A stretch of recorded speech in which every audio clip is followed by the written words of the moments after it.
Good afternoon. We will begin our presentation shortly. We just want to give a few more minutes for participants to join. Thank you.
Good afternoon and welcome. Thank you all for finding time to attend our second IPA Power Hour webinar on CEJA's impact on the Adjustable Block Program. My name is Megha Hamal and I am the Communication Manager at the Illinois Power Agency. To get started, let's go over a few housekeeping items. Today's session is being recorded. A recorded version of this session will be available on the IPA website under Events, along with the PDF of the presentation slides this afternoon. To reduce any background noise, all participants are muted upon entry. Please feel free to ask questions at any time during the webinar. We will reserve some time towards the end of the presentation to address these questions. To submit questions, please use the chat feature at the bottom of the Zoom window. We have also enabled live transcript for the meeting today. If you wish to hide the live transcript, you may click on the live transcript button and then hide subtitle.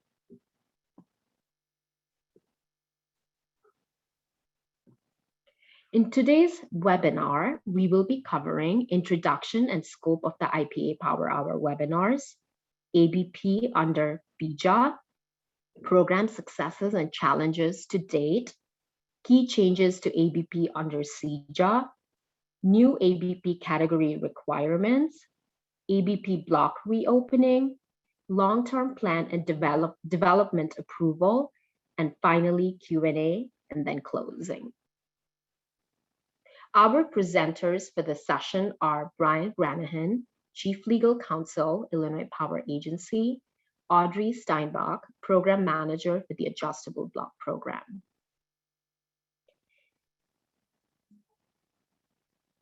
I would now like to give you a quick overview on the IPA Power Hour webinar series. Power Hour is a newly launched series of educational and informative presentations on a wide range of clean energy topics and emerging issues.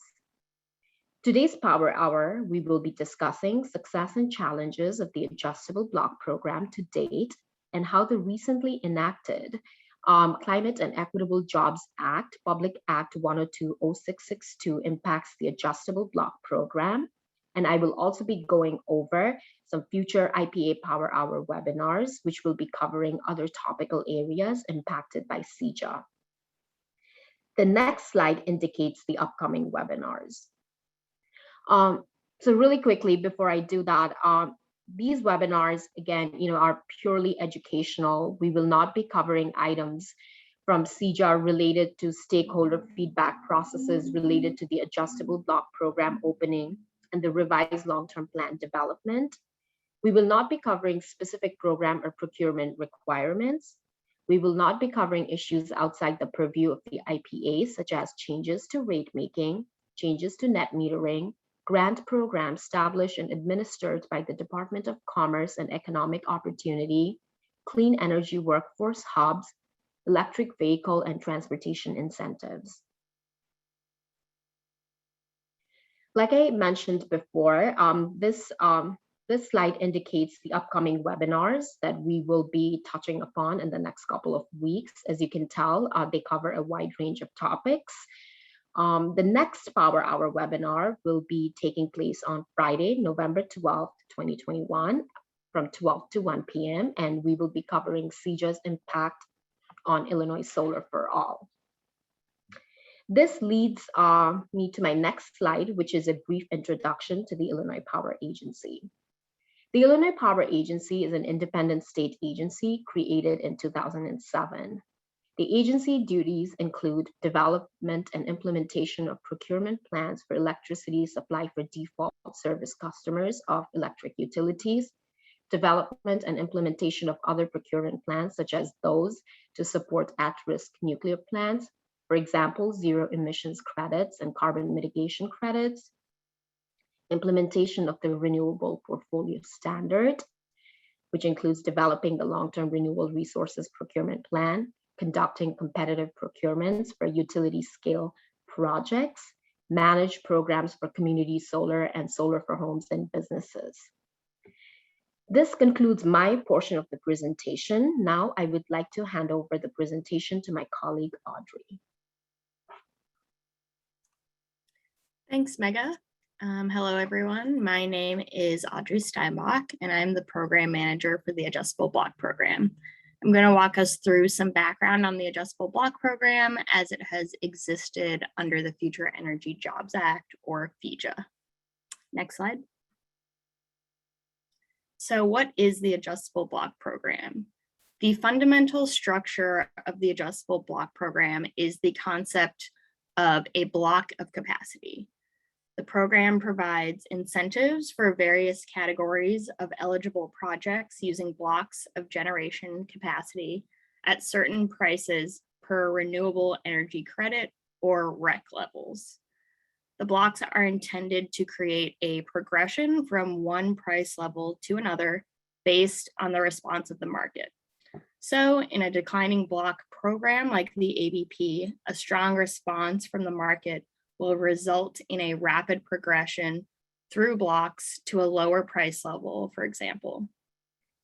While a weak response or a sort of lack of interest in incentives offered at the block 1 level could elicit an increase in incentives if that is determined to be necessary.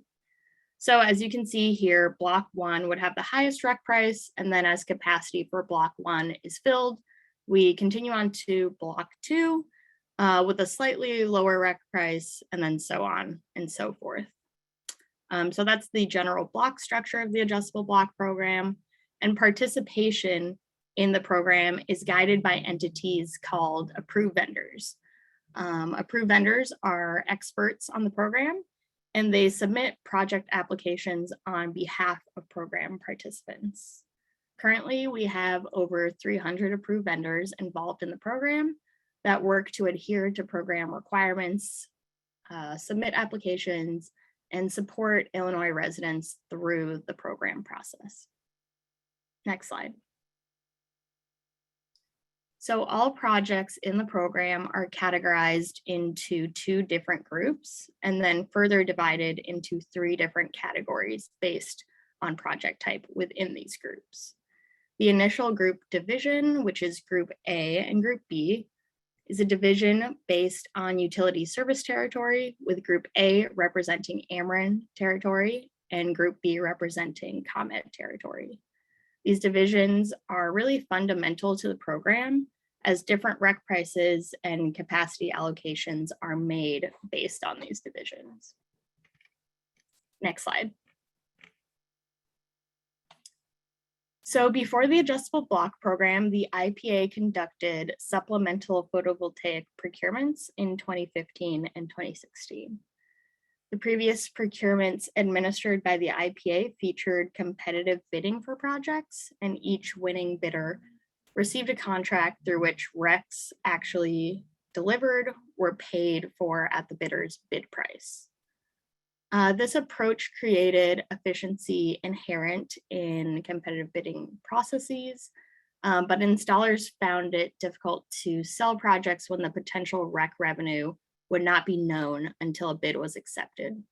So this kind of explains the shift from a competitive bidding process in the previous SPV program to the approach taken with the adjustable block program with preset and known REC prices that the market can depend on. The adjustable block program was meant to be continuously open with these known REC prices with declining blocks of capacity as time went on. Next slide. So we have a little bit here on how the program is structured. The program is divided into 2 main project types: distributed generation, which is a solar project that is directly connected to the property where it is offsetting electricity. Think of a rooftop or a ground mounted project that is right there on your home's roof or on a business's property. And then there's community solar, which is more of a solar project where participants that either don't own their roof or aren't interested in installing solar on their property can subscribe to a share of this larger offsite system through a subscription that offsets their electricity usage. Beyond this, distributed generation projects are further divided into small and large distributed generation categories based on the project size, as noted here on the slide. So for the opening of the program, the agency originally proposed a structure of blocks for the various project type categories. This initial proposed capacity was then cut back a bit, and 25% of the proposed capacity was held until after the program was operational for a bit, so that the agency could then assign this extra capacity to groups and categories where it made the most sense. This carved away capacity is referred to as discretionary capacity. And the capacity that was left for program opening after this carve out is shown in this table on the slide. Next slide. So the agency allocated this discretionary capacity for the program in April of 2019, just a few months after program opening. As shown on this slide, the agency allocated that discretionary capacity through the opening of a 4th block for the large DG and community solar categories. You'll notice that no discretionary capacity was allocated to the small DG categories. This is because at the time of the allocation, project applications received to date for small DG had been by capacity far lower than with other categories. While this may be in part due to various barriers that are involved in developing smaller projects, the agency believed at the time that small DG demand had been insufficient to warrant allocation of this additional discretionary capacity. Next slide, please. All right, so we've gone over how the program is set up to develop REC prices for all different types of project applications. So how does this money actually work and move around? Approved vendors enter into a contract with the utilities to deliver REC payments to approved vendors based on the expected amount of production for the system the approved vendor has helped their customer develop. So the REC contract is the binding document that ensures transfer of REC payments from the utility to the approved vendor, who then likely passes on cost savings to their customers. Now, how the REC payments are paid out under the REC contract differs between project types. For systems up to 10 kilowatts in size or small DG projects, expected REC payment is paid in full by the contracting utility at the time the system is energized. For large DG projects and community solar projects, 20% of the REC payment is paid by the contracting utilities at the time the system is energized, and the remaining portion of the payments expected under the contract are paid over the next 4 years. So as you can see, payments through the program are mostly front-loaded. Next slide, please. As mentioned previously, REC prices for the adjustable block program are administratively set as outlined in the IPA Act. The REC prices for the program are developed using the National Renewable Energy Laboratory's Cost of Renewable Energy spreadsheet tool, which is commonly referred to as CREST because it has a very long name. So this model to develop calculating REC prices is an economic cash flow model that estimates the cost of energy in terms of cents per kilowatt hour associated with specific input assumptions regarding technology type of the project, location, system capital and operating costs, expected production of the system, and various other project financing variables. The model was established to develop initial pricing for each block, with prices then declining again 4% for each subsequent block. These prices and the modified CREST model that the agency uses to develop them are outlined in the agency's long-term renewable resources plan. And future instances of major changes to REC pricing will occur through an update of the agency's long-term plan. Next slide. All right, so now that we know a little bit more about how the program works, we're going to get into the successes and the challenges of the program so far. Next slide. At program opening, the interest for community solar was extremely high, and unfortunately, the level of interest outpaced the capacity available for this project type. Because of this, the community solar blocks didn't remain open and experience the declining block structure as planned. So after capacity was awarded, large waitlists for the rest of the community solar projects submitted that the program could not accommodate remained. In addition to the high interest in community solar at program opening, many of the community solar projects that we saw being developed through the program looked similar. We saw large 2 megawatt projects in rural areas of the state really become the norm for this project type in the program, which was a bit different from the expectations for community solar prior to program opening.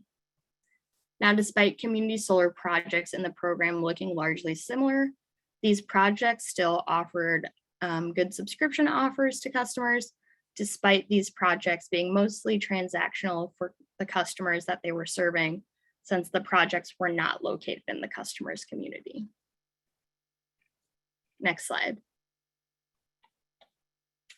So as opposed to community solar, the distributed generation categories for both small and large DG projects remained open as planned and experienced the cascading block effects as capacity for these blocks were incrementally filled.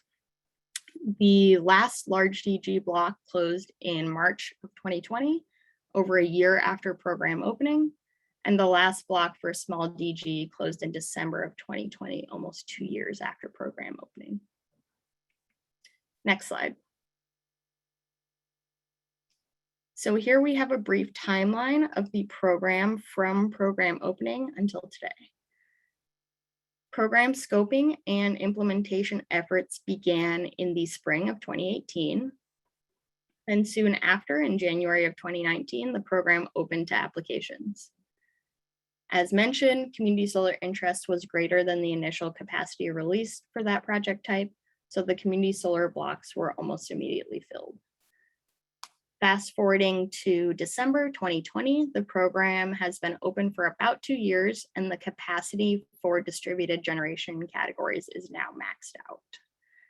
At this point, all capacity for the program was filled, and a legislative fix was needed in order to open new blocks of capacity. Then, as many of us might know, in September of this year, legislation was passed that allowed for more blocks of capacity to open on December 14th, which my colleague Brian will discuss the impacts of momentarily. Next slide.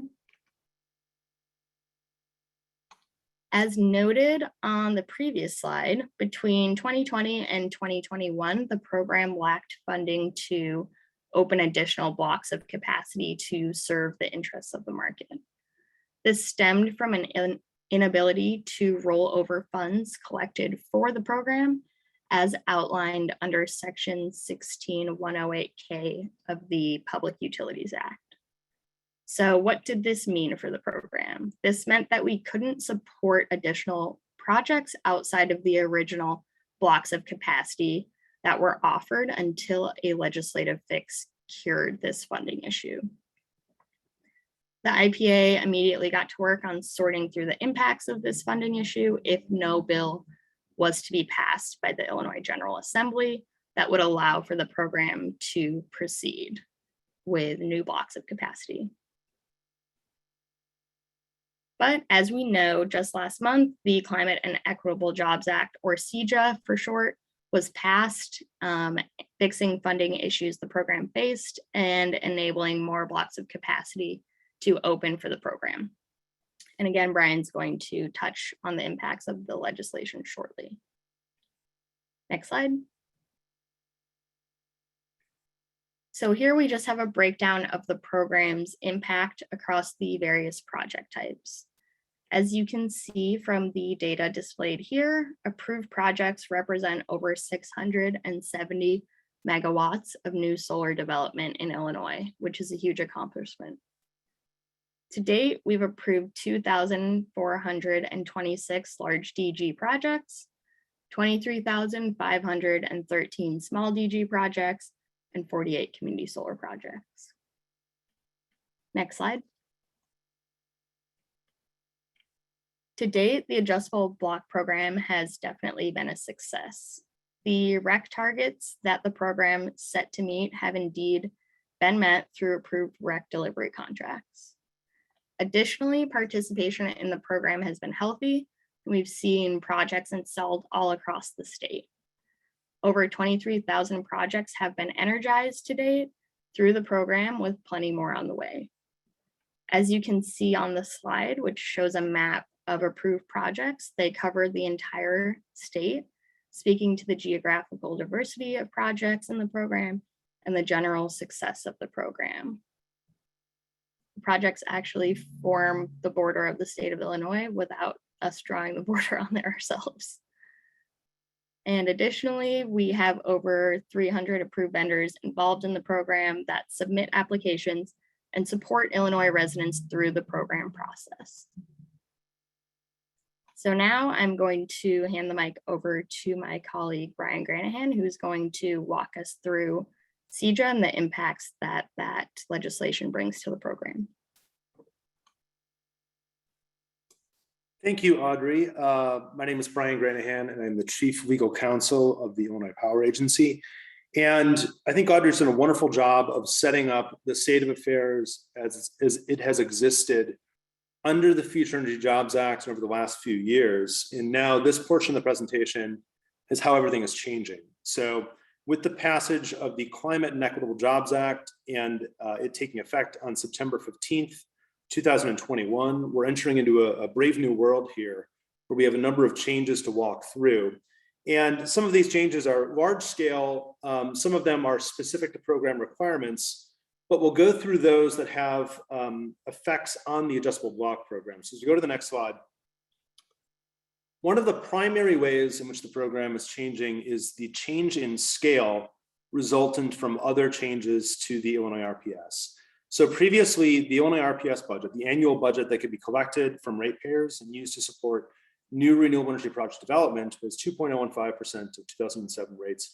The important thing to know there is it comes out to about $230 million annually. Now that's moving toward a higher multiplier by more than 2x, a higher rate value through 2009 rates, with also capacity charges included. As a consequence, that moves to well over $500 million. I think Anthony had an estimate last week of about $594 million. So we're looking in some ways at a change in scale of the adjustable block program as being, say, 2.5 times what it was previously.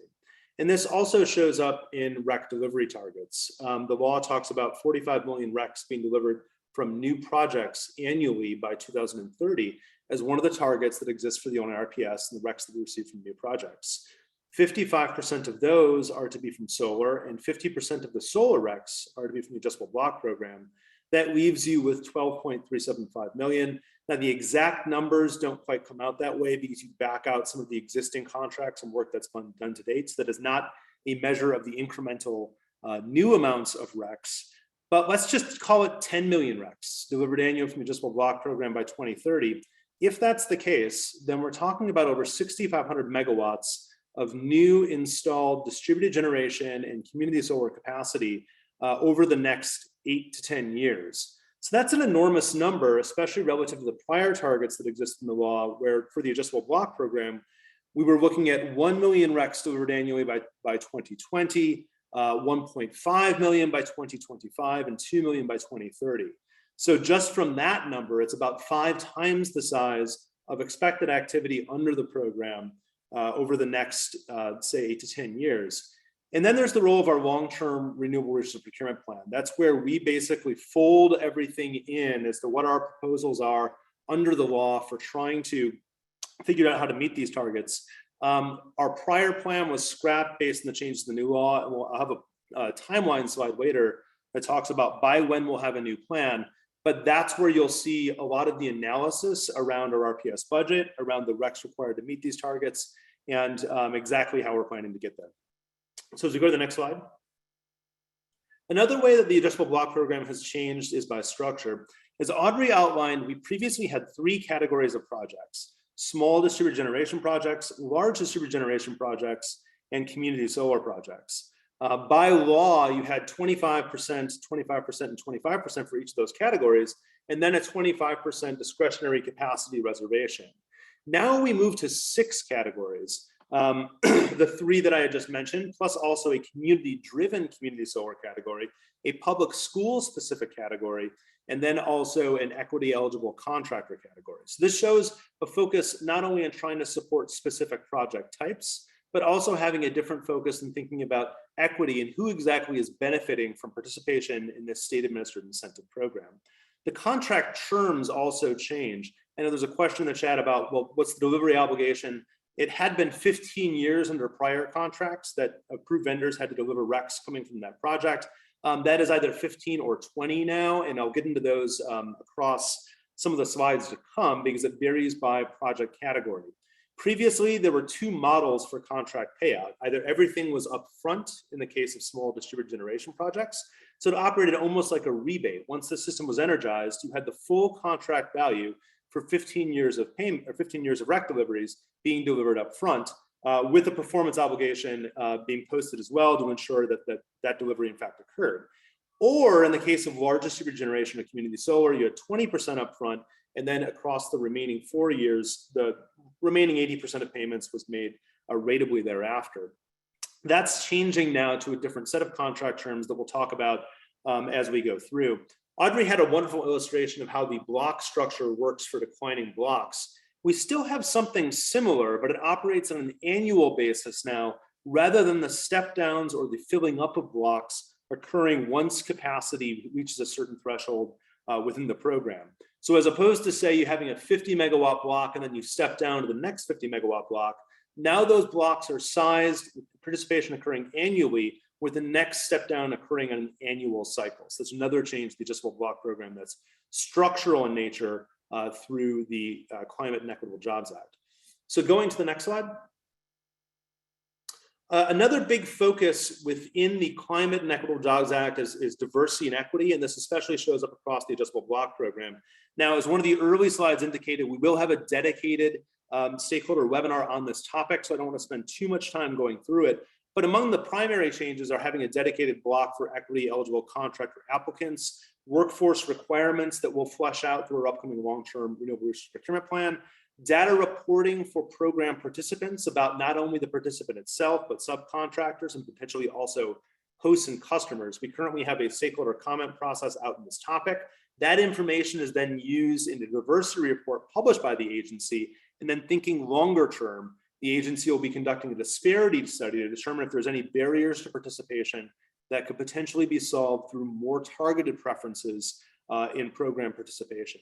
So those are all things on the horizon, and we'll get into those in more detail. And I believe it's the December 3rd session of the Power Hour series. So moving on to the next slide. So also there's new waiver requirements across the board as well. Prevailing wage is applicable to all of the adjustable block program categories, but there are exceptions for certain project types. Among them are residential projects, houses of worship. Those are found in section 1-75 C1Q1 of the IPA Act. And then waitlisted large distributed generation projects are expressly exempted as well. So these are new requirements that didn't exist previously. And then we're going to have to deal at some point if you have a project that was already constructed, but potentially not on a wait list or on a wait list where there isn't a direct exemption, trying to figure out how to handle prevailing wage requirements in that context. And the agency plans to issue some guidance on that point. It's not something that's as directly addressed in the law, but we are cognizant of that as an issue. So go to the next slide. Okay, now let's talk about what these new categories are and the different requirements that apply to each. So as I'd mentioned, there's 6 categories now of the adjustable block program. There are different requirements for participation. There are different contract terms. There's different block capacities upon reopening. There's different percentages of the program going forward, and different waiver requirements potentially for each as well. So what I've tried to do in this slide and the subsequent slides is outline for each of these categories, how those characteristics apply, and then also what's changed from what was previously applicable under the Future Energy Jobs Act. So these are, we'll go through an order in the order that they're listed in statute. And the first of these in statute is the small distributed generation category. Now, this was a category that we previously had under CEJA, but now under the Climate and Equitable Jobs Act, the threshold, the maximum system size for being considered a small distributed generation project has moved from 10 kilowatts up to 25 kilowatts. So we're capturing probably a few more commercial projects through that than we were previously on a residential and commercial distinction. The capacity of this category upon block reopening, which by law occurs within 90 days after the effective date of the Climate and Equitable Jobs Act, and we'll have a slide that walks through the timeline associated with that, is at least 75 megawatts. The price applicable to projects participating on reopening is 4% below the last published prices. Now, where do you find those last published prices? Our most recent long-term renewable resource procurement plan, not the plan that we withdrew since that had some different information on it on potential other approaches to direct prices, but the plan that was approved by the ICC through docket number 19-0995. You're basically looking at here what would be the block 4 prices, and for other categories, what might be the block 5 prices if they already had a block 4. Going forward in the future years of the program, setting aside this at least 75 megawatt capacity initially, the vision is for the small distributed generation category to constitute 20% of the adjustable block program. The contract terms here remain similar to what they were before. Full upfront payment for 15 years worth of RECs, both for the block reopening and then also for the operation of this category thereafter.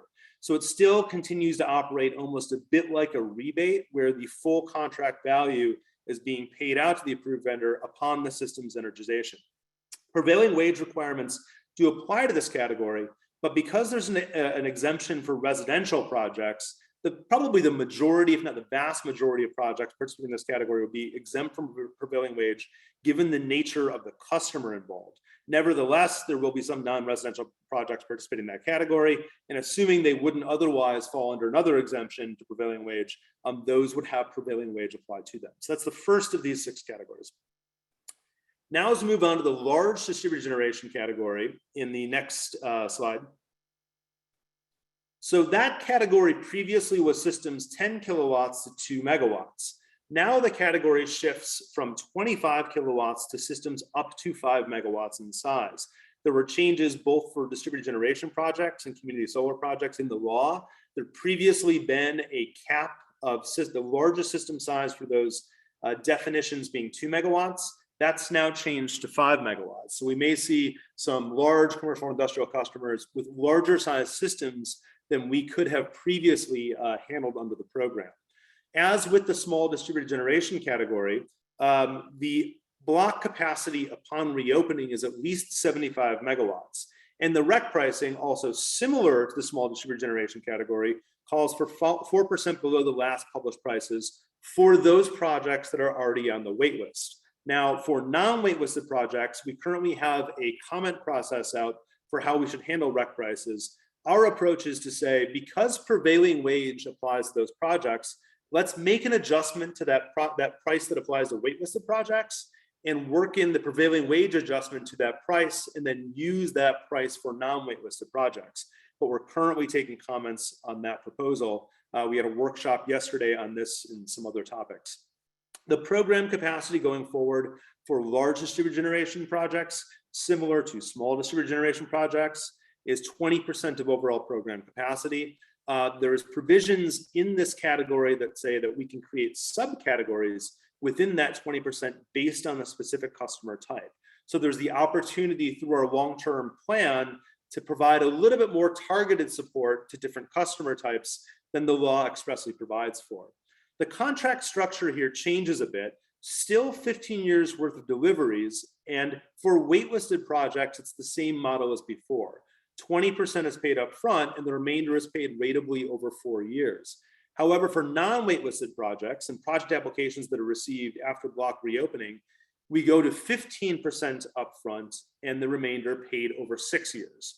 So there's a longer payout balance for this project type than there was under the prior version of the program. Prevailing wage, waitlisted projects are expressly exempted from prevailing wage requirements under some provisions of Section 1-75 C1G4 of the Act, but non-waitlisted projects would fall under Q1 of the Act. What that means is basically the prevailing wage would apply to them unless they trigger one of the exemptions, such as being a residential project or being a house of worship.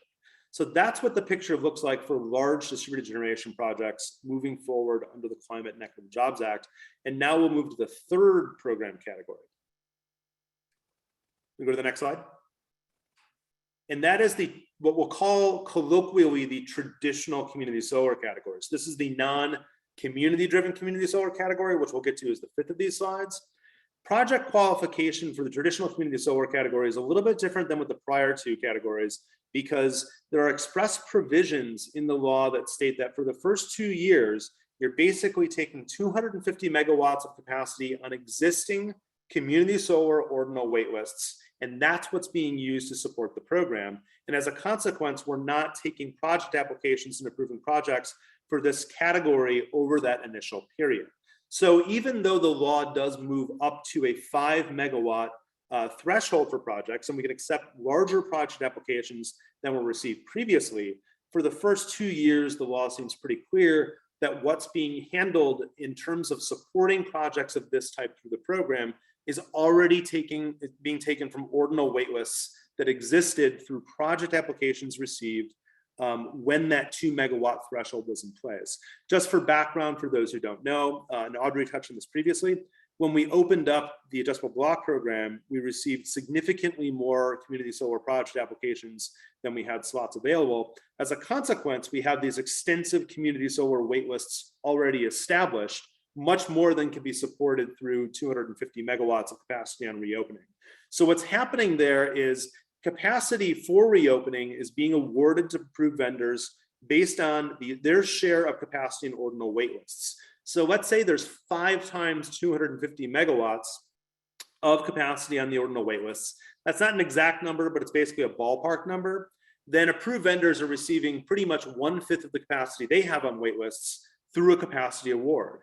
And they can then make a determination about which projects they want to submit within 90 days after we make that award and say, this is the portfolio of projects that I then want to have advanced through the program and move toward receiving a contract award, assuming the projects themselves meet all qualifications. As part of that process, they can actually resize their projects in a way that wouldn't otherwise be allowed under program requirements, and downstream can substitute those projects in without penalty, given that there may be cost aspects of those projects as they revise their portfolios that they don't have visibility into now.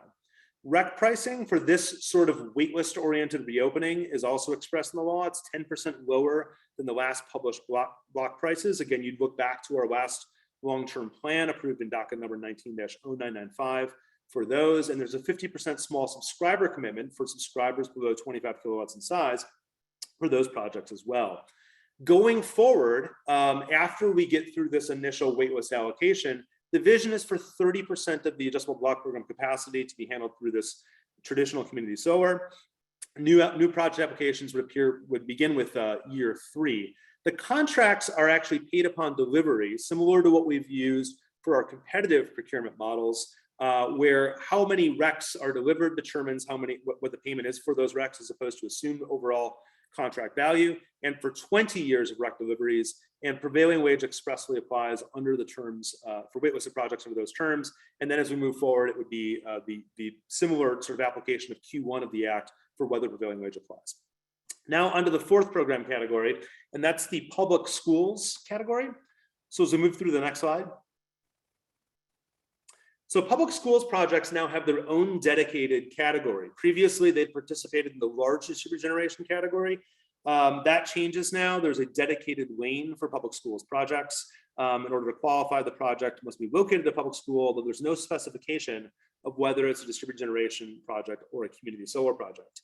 At least 50 megawatts of capacity is the overall amount that's available on reopening, with the price being the large last distributed generation block price, not the 4% discounted price, but the last applicable price. Going forward, the overall capacity of this program is 15% of the adjustable block program's overall capacity. And then within that 15%, there's different delineations where we can offer priority to projects located within environmental justice communities, which if this is a term you're not familiar with, you'd want to look back to some of the things that we published on Illinois Solar for All for the definition of what an environmental justice community is, or organizational units that fall within tier 1 or tier 2. And again, this is sort of a schools specific tiering system. There's 4 tiers under Illinois law. I would look back to our workshop yesterday for a more robust explanation of how those tiers operate. The contract terms here follow the same contract terms as with the traditional community solar. 20 years of REC deliveries paid upon delivery, and prevailing wage also applies under Q1. Moving forward to the 5th category of the adjustable block program, and that's the community-driven community solar category. Moving to the next slide. So here, it's a little bit different than what we've done previously on community solar, although it looks like proposals that we've offered through our prior long-term renewable resource procurement plan, in that we're actually assessing different community solar projects using qualitative scoring criteria. And that criteria is a little bit different for reopening. For reopening, we look back at the criteria that was published as part of our long-term plan previously. And then after this reopening process is done and we have our first long-term plan published, we shift to looking at statutory criteria. We had a little bit of discussion in this in workshops yesterday. The block size for reopening in this category is at least 10 megawatts for the first block of annual capacity, but 2 years of capacity are what we handle upon reopening. I suppose that could be read a few different ways, and that's something that we'll publish some guidance on at a future date before these blocks reopen. One interesting note here is that these projects, given the hurdles that have to be jumped in order to qualify or score well, they have a fairly long development timeline and a fairly long timeline before a project application will be ready to be accepted. So we have a large opening window, even if the blocks themselves technically reopen within 90 days of the effective date of the law. And one of the things that we're receiving comment on right now is how long that window should remain open for. For instance, we have a 180-day proposal. We heard directly at a workshop yesterday that at least one commenter said, you may want to think about something a little bit longer than that. This is a little bit more of a specialized category. So it's only 5% of the adjustable block program capacity going forward. There's no statement in the law on pricing either. The contract features 15% payment up front with the remainder over 6 years. So it's similar to the large distributed generation category in that respect. And then the same issues with prevailing wage, it applies under Q1. So going to the last project category in the revised adjustable block program under CEJA, to the next slide. And that is the equity eligible contractor block. Again, this is something that we'll address in a more robust way at a future webinar. The big things that the applicant must be itself an equity eligible contractor, and that then looks back to the definitions of what an equity eligible person is. The system can be distributed generation or community solar post reopening, but there is some language in the law that seems to indicate that on reopening, we're looking instead at just distributed generation projects. Again, that's an issue where we'll publish some guidance on downstream. Also states that the first 2 blocks of annual capacity shall be for at least 75 megawatts of total capacity. So it's a little bit different framing than we've seen from some other categories, with the price upon reopening being 4% below the last open small and large distributed generation blocks, which again is another point where it seems to say that on reopening, even if eventually community solar projects can be taken into this category, we're looking at distributed generation projects on reopening.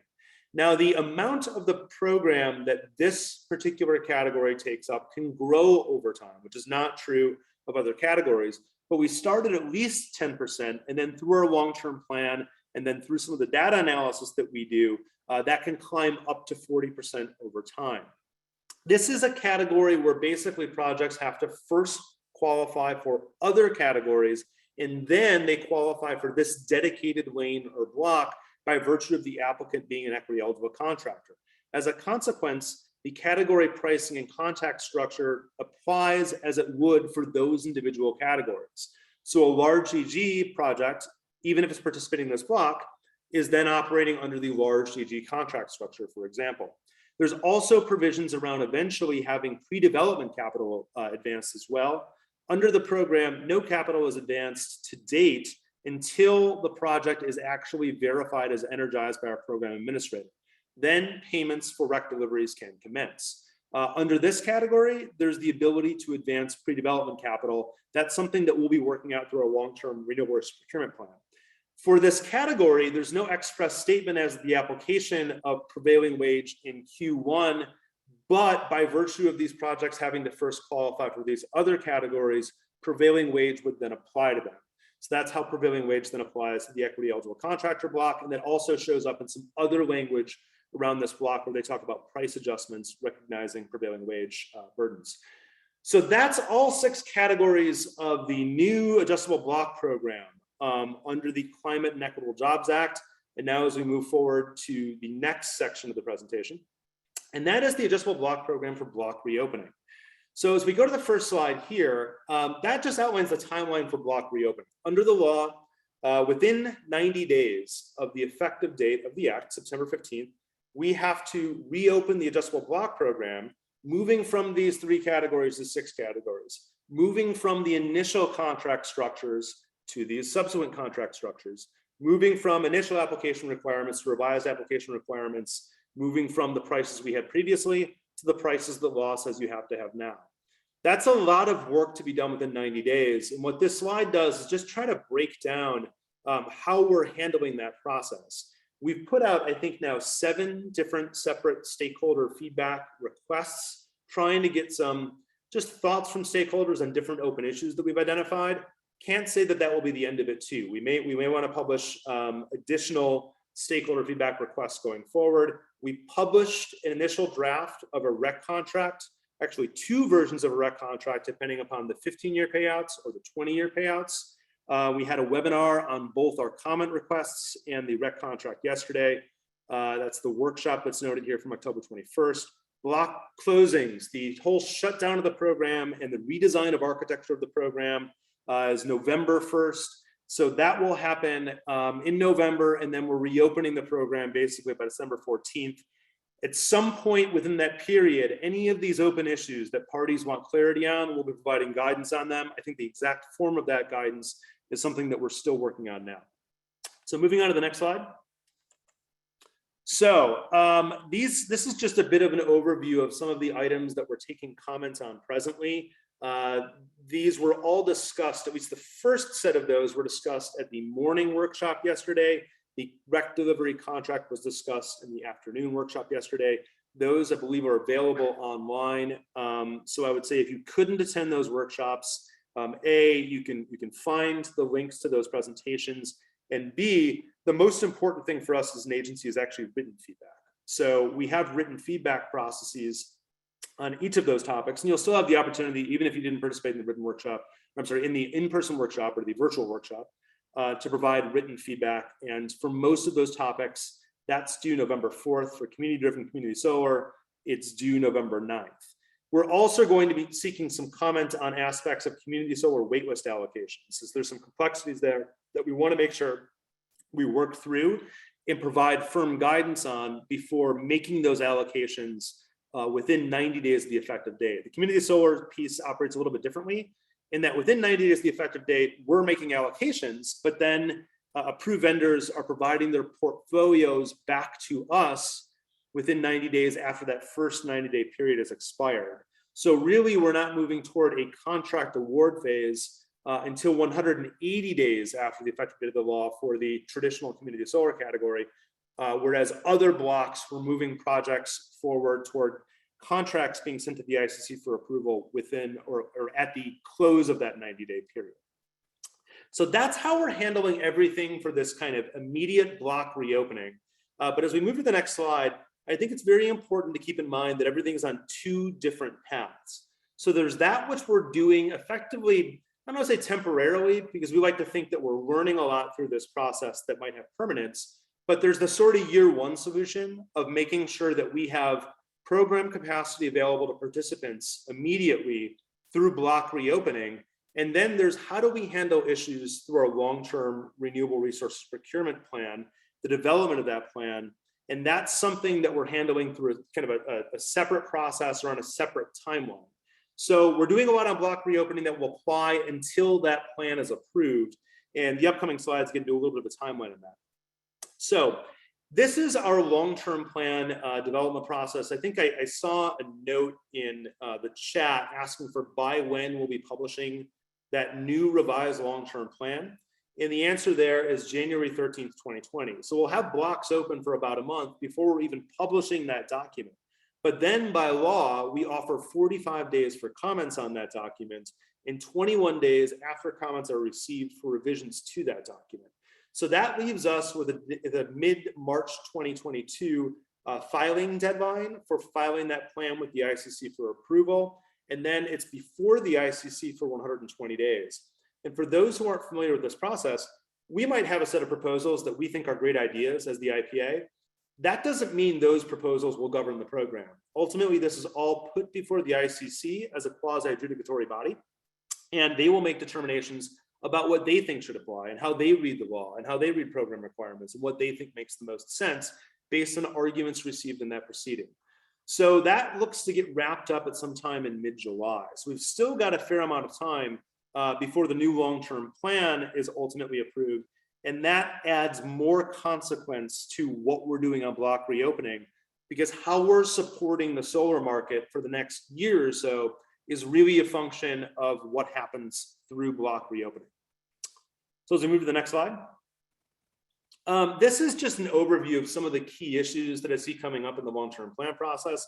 It's certainly not exhaustive, but one major one is a rec pricing model. So the reopening, the language in the statute on reopening talks a lot about adjustments to prior published rec prices. But for purposes of our next long-term plan, and if you saw the plan that we published in August, but then withdrew with the passage of CEJA, you'll see that we were looking at maybe making adjustments to the rec pricing model writ large. And we expect that we'll receive a lot of feedback on that, and there could be contested issues that go before the ICC that come out of that. One of the main ones will be how do we adjust rec prices to account for new labor requirements like prevailing wage. We have a proposal here for block reopening, but parties could then just offer those arguments that they're not accepted during block reopening, again before the ICC. Future block quantities and thus the overall program size, that's something where there's a lot of work to be done, I think, on our end in modeling how all of this works and how we meet those targets, but then also maximize the amount of budget that's being committed, as there's separate statements in the law that say basically like, look, if you have budget available, you have to support new project development, even if you think you're going to be above and beyond some of these targets. So that budget target interaction is something that will get a lot of attention. Community-driven community solar, we're applying one set of criteria from our last long-term plan for block reopening, and then a different set of criteria in our long-term plan. So that's going to get a lot of attention. Previously, we've handled consumer protection through taking stakeholder feedback on, publishing, finalizing requirements. Now that's moving into actually being folded into our long-term plan. So that's something that's going to get a lot of attention. And we've talked a little bit internally at the IPA about maybe having a future webinar on that topic. And then also this pre-development capital piece for the equity eligible contractor block. What's the right balance of capital here then to be allowed to be put forward before project energization, and what's the right qualification criteria for a firm who seeks that? Again, some of these issues we can talk in a little bit more depth on at our future webinar on diversity and equity issues. So that is a very high level, non-exhaustive overview of what we think some of the key issues to be handled through the long-term plan are likely to be. And with that, I believe now I'll turn it back over to Mega and we'll move to any questions. Yes, thank you, Brian. We did get a lot of questions, but in light of time, we may not be able to address all of those questions. I'm assuming people can probably submit questions specific to program reopening, and details on new programmatic changes could probably be submitted in the ABP stakeholder comment process. But I will go ahead and address the questions that we've gotten that we can probably talk about. The first question that we got, it says, does approved vendor guarantee megawatt hour production and dispatch? Yes, so the approved vendor first submits a proposed capacity factor that has to be justified through the project application process. And then that's used to determine the contract quantity, and collateral is required to be posted and drawn upon in the case of any underperformance. So there are various ways in which we have safeguards in place to ensure production. I think the most important of those safeguards, and doesn't speak directly to the question though, is that because payments are not made until the system is energized, we're not leaving ourselves in a place where there's speculation around whether the system will actually be built and energized before any capital is advanced. Thank you. The second question is, with the new changes and increase of the program, what happens with RECs after the first 5 years? Will the developer or owner be able to sell them to the market, or are they forfeited? Well, even with payments being advanced, the REC delivery obligations extend for at least 15 years in all contract types. So we don't have a contract type where we're supporting a project under the program, whether in the prior version of the program or the current version of the program, where those delivery obligations don't extend through at least 2034. Now, how we handle things, say in the mid-2030s, with those contract obligations rolling off, it's really too hard to say at this point. It's too hard to say what the kind of overall regime around supporting renewables will be generally, whether this will even be the measuring stick. But that problem doesn't become acute until delivery obligations on projects are no longer in place. And that's 15 years from the project energization date at minimum for adjustable block program projects. Thank you. The next question is, how do performance requirements of the facilities and the facilities' failure to be energized affect collateral requirements for the approved vendors?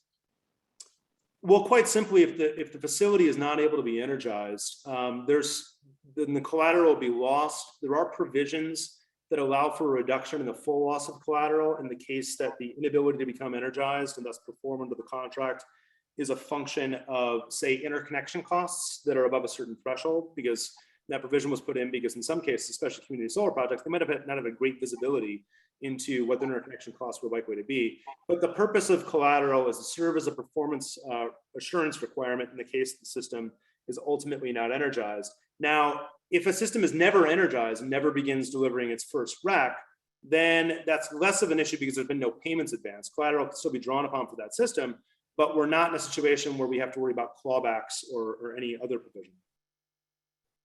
Thanks.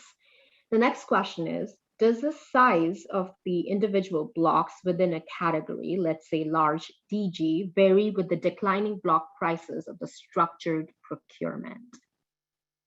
So as I understand the question, I think it will, but we haven't really worked that out yet. And right now what we have are proposals, or in some cases kind of express statements in the law for what will happen on block reopening. But how we handle something like a step down in prices under an annual block structure is really something that we'll be working through in our next long-term plan. But I think that the vision in the law is that you have the same price available for the incentive, i.e. the same rec price for say a full year. And that's one of the pillars of the annual block structure. And while on the one hand, that doesn't, we have ways in the law where we can make adjustments to prices. There's I think now a 10% threshold where we can make an adjustment to a rec price. I think what that is intended to do is provide certainty to market participants for a longer period than what you would have if you had a step down with each amount of capacity being filled. Got it. The next question is, when does the second annual block capacity open for the ABP categories? So I think the exact timing of that is something that we would work through our long-term renewable resource procurement plan. If we're looking at a first annual block opening in mid-December, and we're looking at that plan being approved in mid-July, then we're probably on a similar timeline for the opening of the second annual block, where that second annual block comes sometime after the approval of that plan. We've dealt with some of the open issues in that plan, and we're looking at basically 1 year from the prior plan reopening. Having said that, there could be things that are ultimately adopted by the ICC in looking at that plan and say, well, no, do it this way, that are outside of our control. So the big picture answer is we don't know, but the kind of a smaller picture answer is it probably is a year from the first block reopening. Thanks. The next question is, will a more detailed summary of CEJA ABP provisions be made available? Something between this presentation and just reading CEJA itself. That would be great. Michael, we can maybe talk about how we can do more to serve people. This is something that's a real focus and priority. And one of the things that Mega is great with as our communications manager is trying to figure out how we can communicate with different audiences in a way that isn't just about what we have to do prescriptively. So it's not just about the long-term plan we're required to publish or some of the other items that by law, like our annual report, we have to put together, but what do people need and how can we meet those needs? So that's something we'll have to kind of take a step back and really think about. But we certainly understand the basis for the question because this space can be very confusing. Changes in the law can be very arcane. And if we know this stuff, then maybe we're the ones who are best situated to try to think about how to distill it down for different audiences. Yep, definitely. The next question is, how do you define residential? Is it defined as both single-family homes and multifamily? So under the law, residential is both single-family and multifamily. We put out a request for comment on some of the other nuances associated with that definition. So I would take a look at that request for comment specifically on how we define residential projects, because there's some questions about, say, a multi-use facility and how do we create the right standard for multi-use facilities, as well as what is the documentation we receive for demonstrating the project is indeed residential. Thanks. So we have a few more minutes. So a couple of questions. Given 5% performance assurance was required due to RECs being paid upfront prior to REC delivery, will this requirement be removed for community solar projects now that payment occurs concurrent with REC delivery for 20 years? I would say make those comments on the contract development process if you don't think that's appropriate. And then if through the contract development process, we maintain a contract structure similar to what we've had previously, you can again raise those issues through our long-term plan development process. Ultimately, where collateral was set was something that was litigated before the ICC in docket number 17-0838, which is the first approval of our long-term plan. We had certain parties arguing that it should be much lower than 5%. There was a party that was arguing that it should be 10%, and then the IPA was kind of the Goldilocks at 5% in that conversation. But we could see that issue coming up again potentially in our next long-term plan. Okay, and the last question is, does the IPA project that the increased dollars provided to procure RECs will allow the state to meet incremental RPS standards set by CEJA? So there's a ton of data analysis that's required for making those determinations, and there's a lot of open questions. So one of the big open questions would be, for competitively procured RECs, what will those prices look like? And then that gets more complicated because, as we'll discuss in a future webinar, now those prices will effectively float based on assumed energy revenues received by those projects. As a consequence, it's very difficult for us to sort of say, like, here's what we'll have under contract by virtue of spending these amounts. But we'll be wrapping a lot of that analysis up into chapter 3 of our next long-term plan, or chapter 3 or 4. We might divide up the budgets into one chapter and the REC targets into another chapter. And that's going to require a ton of data analysis on our end that frankly we haven't done yet. So I'd say wait until January, see what we publish then, and provide feedback on it as part of the long-term plan development feedback process. Thank you, Brian. Those were the questions we received, and specific questions, like I mentioned, can be addressed through the ABP stakeholder comment process, especially questions related to the reopening and programmatic changes. So on behalf of the Illinois Power Agency, I want to thank you all for joining the IPA Power Hour webinar. We appreciate your participation. I also want to thank our presenters for taking the time out of their busy schedules to present this session. The next IPA Power Hour session, Impact of CEJA on the Illinois Solar for All, will be held on Friday, November 12th. If you have not registered for the webinar yet, you can do so by going to the IPA website and clicking events on the footer. So with that, I think our presentation today concludes. Have a great rest of the day. Thank you all.